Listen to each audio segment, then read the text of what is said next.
इस वीडियो में हम इंद्र सूक्त के मंत्रों का अर्थ देखेंगे। यह जो इंद्र सूक्त है यह ऋग्वेद के प्रथम मंडल का 32वां सूक्त है और इसके ऋषि हिरण्यस्तूप माने गए हैं, देवता इंद्र हैं और छंद त्रिष्टुप छंद का इसमें प्रयोग किया गया है। तो चलिए इसका मंत्र और उसके अर्थों को समझने का प्रयास करें।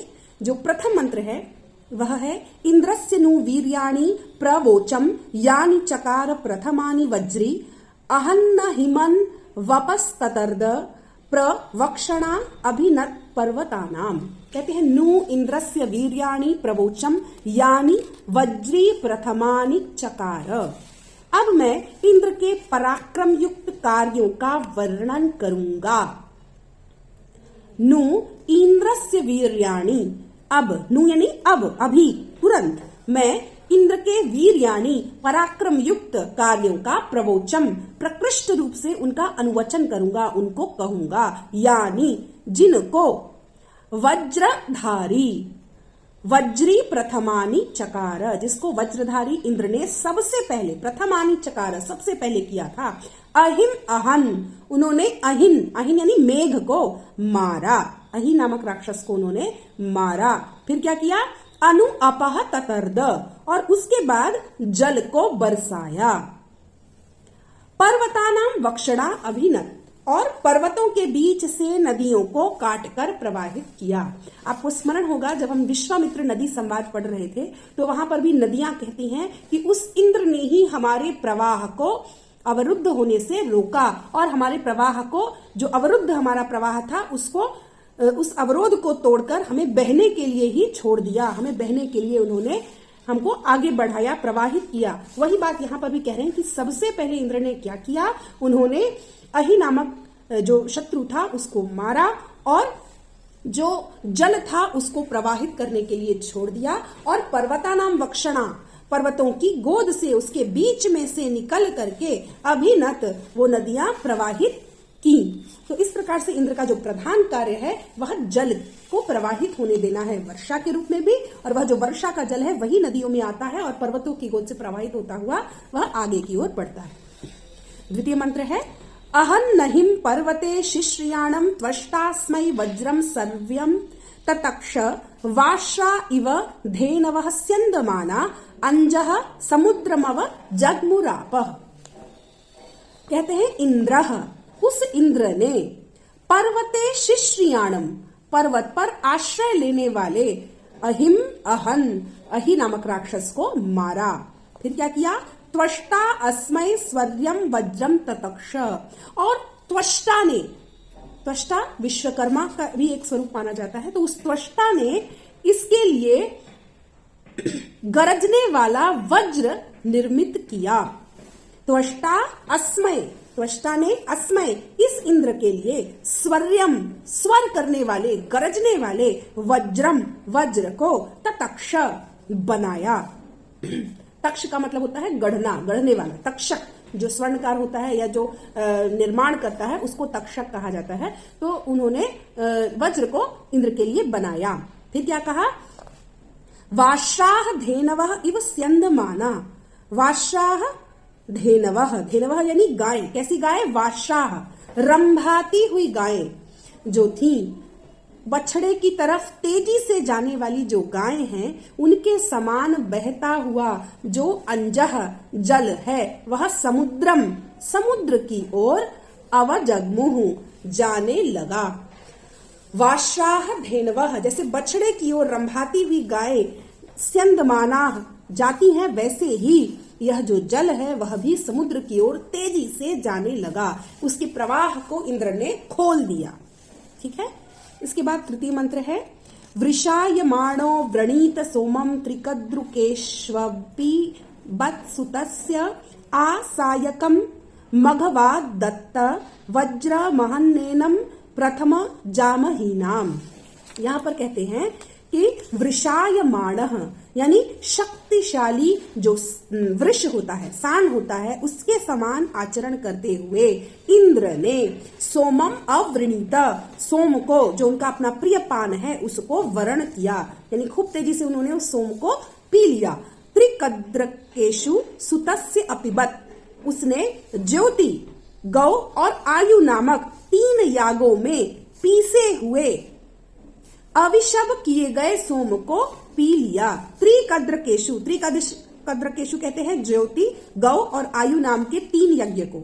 ज्योति यज्ञ, गौ यज्ञ और आयु यज्ञ, इन तीनों यज्ञों में सोम का निर्माण होता है, सोम रस का निर्माण किया जाता है। और यह सोम रस के विषय में मैं सोम सूक्त में आपको बता चुकी हूं कि यह सोम रस जो है वो पुष्टिवर्धक रस है, न कि सुरा है। तो यह जो पुष्टिवर्धक रस है सोम, यह इंद्र को सर्वाधिक प्रिय है और यही इंद्र उसका पान करते हैं और उनको यह इतना प्रिय है कि वो बहुत तीव्रता से उसका पान कर लेते हैं। उदार इंद्र ने शस्त्र और वज्र दोनों को उन्होंने धारण किया है और उससे वह राक्षसों में प्रथम उत्पन्न इस मेघ को मारते हैं। ठीक है, तो यहां पर बताया कि वह जो सोम रस है, जो इंद्र में शक्ति है, वो किससे है? सोम रस से है। तो कहा वृष के समान उन्होंने इस सोम को अवृणीत, वरुण कर लिया उस सोमपान का। और त्रिकद्रकेशु सुतस्य अपिपित, जो 3 याज्ञों में सवन करके बहुत ही क्षम के साथ जो सोम रस बनाया गया था, उसको उन्होंने तीव्रता से पी लिया। और मध्वा सायकम वज्रम आददत, और उस इंद्र ने वज्र को धारण किया और सायकम यानी बांधने वाला जो शस्त्र होता है, पाश जिसको हम कह सकते हैं, उसको उन्होंने धारण किया और सबसे पहले उत्पन्न इस मेघ को उन्होंने मारा। सबसे पहला उन्होंने यही काम किया। फिर कहते हैं चतुर्थ मंत्र में, यदिंद्राहन प्रथम जा महीना मान्मायिना ममिनाह प्रोतमायः आज सूर्यम जनयन द्यामुषासम ता दीप्ना शत्रु न किला पिवित से उत इंद्र। और भी बता रहे हैं उनके विषय में, इंद्र, हे इंद्र, यत जिस समय अहिनाम राक्षसों में प्रथम उत्पन्न अहन इस मेघ को तुमने मारा, आत तदनंतर मायिनाम कपटी जो असुर हैं, जो मायावी हैं, उन्होंने माया को यानी विशेष रूप से आमिनाह नष्ट किया। और बता रहे हैं कि हे इंद्र, जिस समय तुमने राक्षसों यानी इस मेघों में सर्वप्रथम उत्पन्न उस मेघ को, अहि नामक उस मेघ को मारा, तदनंतर कपटी असुरों के कपट को भी अच्छी प्रकार से तुमने नष्ट कर दिया। तदनंतर सूर्य को, उषसम उषा को, द्यामम द्युलोक को, जनयन उत्पन्न करते हुए, तादीपना उस समय क्या किया तुमने? पहले तो उस राक्षस रूपी मेघ को नष्ट कर दिया, नदियों को प्रवाहित किया और उन कपटी असुरों के जो कपट था, जो छल था, उसको तुमने नष्ट किया। उसके बाद तुमने सूर्य और उषा को उत्पन्न किया। तो अब बादल छट गए, वर्षा हो गई और अब सूर्य निकल आया। तो एक प्राकृतिक छटा यहाँ पर दिखाई जा रही है। कहते हैं कि इंद्र ने अपने प्रभाव से बादलों को नष्ट किया, तो बादलों में से फूट के वर्षा हुई तो नदियां प्रवाहित हुई और अब सूर्य और उषा भी उत्पन्न हो गए। तो ये सारा किसका पराक्रम है? इंद्र का पराक्रम है। अर्थात आवृत करने वाले मेघ का निवारण करते हुए इन्होंने सूर्य और उषा को प्रकट किया। तब तुमने निश्चित रूप से किसी शत्रु को नहीं पाया। और जब इतना हो गया तो अब कोई शत्रु नहीं रहा। अब तो सुंदर प्रकृति का एक चित्र है, जहां सूर्य है, उषा है, जहां नदियां प्रवाहित हो रही हैं पर्वतों से, पर्वत स्थिर हो चुके हैं और इस तरह से इनका स्वरूप यहाँ पर बदलाया। अग्रिम मंत्र देखते हैं। अहन वृत्रतरम व्यंसमिंद्रो वज्रेण महतावधेन स्कंधासीव कुलिशेना विकृणा हिः शयत उपपृक् पृथिव्याः। यहाँ कहते हैं इंद्रः महतावधेन वज्रेण वृत्रम अहन। इंद्र ने अपने महान वज्र से वृत्र को मार डाला।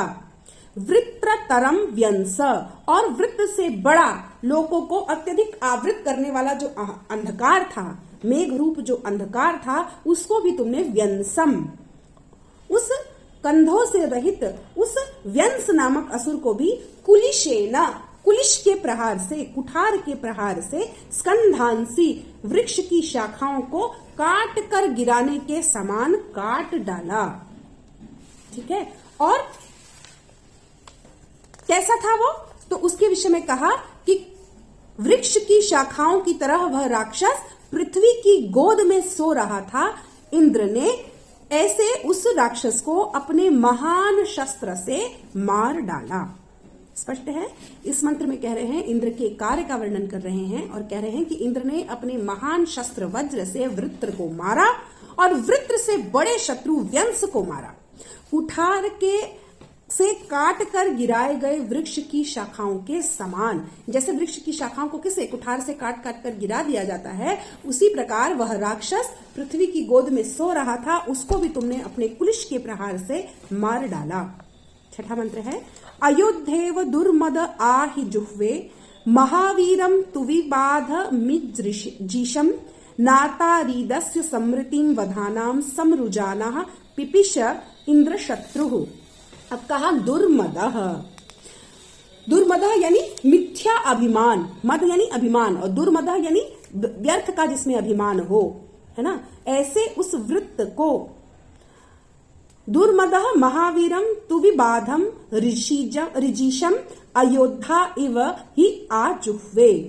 मिथ्या अभिमान वाले उस वृत्र ने महान गुणों से युक्त वीर, बहुतों को मारने वाले और शत्रुओं को भगाने वाले इंद्र को युद्ध न करने के लिए करने वाले व्यक्ति के समान निश्चय से ललकारा। यानी वृत्त जो है वो युद्ध नहीं करना चाहता था, लेकिन फिर भी उसने उसको इस मंशा से कि हम ललकारेंगे और ये युद्ध नहीं करेगा, ऐसी मंशा से इंद्र को उस वृत्त ने ललकारा। परंतु वह उस इंद्र के शस्त्रों के संगति को पार नहीं कर सका और इंद्र द्वारा मारे गए वृत्र ने नदियों को भी पीस डाला। ठीक है, तो इस प्रकार से यहाँ पर भी उसी रूप का बखान है। इंद्र शत्रु रुजाना समपिपीशे, इंद्र द्वारा मारे गए व्यक्ति ने, उस वृत्र ने नदियों को पीस डाला, कुचल डाला, वह मर गया और उसने नदियों को भी पीस डाला। तो यहाँ पर इंद्र के ही कार्यों का अलग अलग प्रकार से, अलग अलग भाषा में, अलग अलग उक्तियों के माध्यम से बखान किया जा रहा है, लेकिन मूल भाव यही है कि वृत्त रूपी जो मेघ था उसका इंद्र ने संहार किया और वर्षा के जल को प्रवाहित किया, जो कि नदियों के माध्यम से बहता हुआ समुद्र की ओर अग्रसर हुआ। अब सप्तम मंत्र कहते हैं, अपाद हस्तो अपृतन्य दिन्द्र मास्य वज्रमधि सानौ जघान वृष्णो वध्रि प्रतिमानम बुभूष पुरुत्रा बुभूषण पुरुत्रा वृत्रो अशयद्वयस्तः। यहाँ पर कहते हैं, अपात अहस्तः इंद्रम अप्रतयन्यत, वज्र से पैरों और हाथों से रहित हो जाने पर भी वृत्र ने इंद्र के प्रति युद्ध की इच्छा की। यानी अब वज्र से उसके हाथ और पैर काट दिए गए, फिर भी वृत्र जो है इंद्र से युद्ध करने की इच्छा रखता रहा। इंद्र ने इस वृत्र के पवित्र पर्वत शिखर के समान मजबूत कंधे पर सामने आकर प्रहार किया। सांड के सादृश्य को प्राप्त करना चाहते हुए बधिया बैल के समान वह वृत्र अनेक अंगों में क्षत विक्षत होकर भूमि पर गिर पड़ा। ये पूरा यहाँ पर युद्ध का प्रसंग हो रहा है कि वृत्र और इंद्र में युद्ध चल रहा है और युद्ध में कैसे पहले इंद्र ने उसके कंधों को काटा, जैसे कि पेड़ की शाखाओं को कटार से काट दिया जाता है कुठार के आघात से, उसी प्रकार इंद्र ने अपने वज्र से उस वृत्र के भुजाओं को काट दिया। लेकिन हाथ और पैर से रहित होने के बाद भी वह जो मेघ रूपी जो वृत्र था उसने इंद्र से युद्ध करना नहीं छोड़ा और फिर इंद्र ने उसकी पर्वत शिखर के समान जो मजबूत कंधे थे उस पर उन्होंने प्रहार किया इंद्र ने, और इस प्रकार से जो वृत्र था वो धीरे धीरे करके अपने सभी अंगों से क्षत विक्षत होकर भूमि पर गिर पड़ा। ये पूरा युद्ध का प्रसंग यहाँ पर दृश्यमान किया जा रहा है। तो यहाँ तक हमने सप्तम मंत्र तक इस सूक्त की अर्थ विवेचना की। अब अग्रिम मंत्र में इसके आगे के भाग को हम देखेंगे और 15वें मंत्र तक, 8 से लेकर 15 मंत्र तक का अर्थ पढ़ने का और समझने का प्रयास करेंगे। धन्यवाद।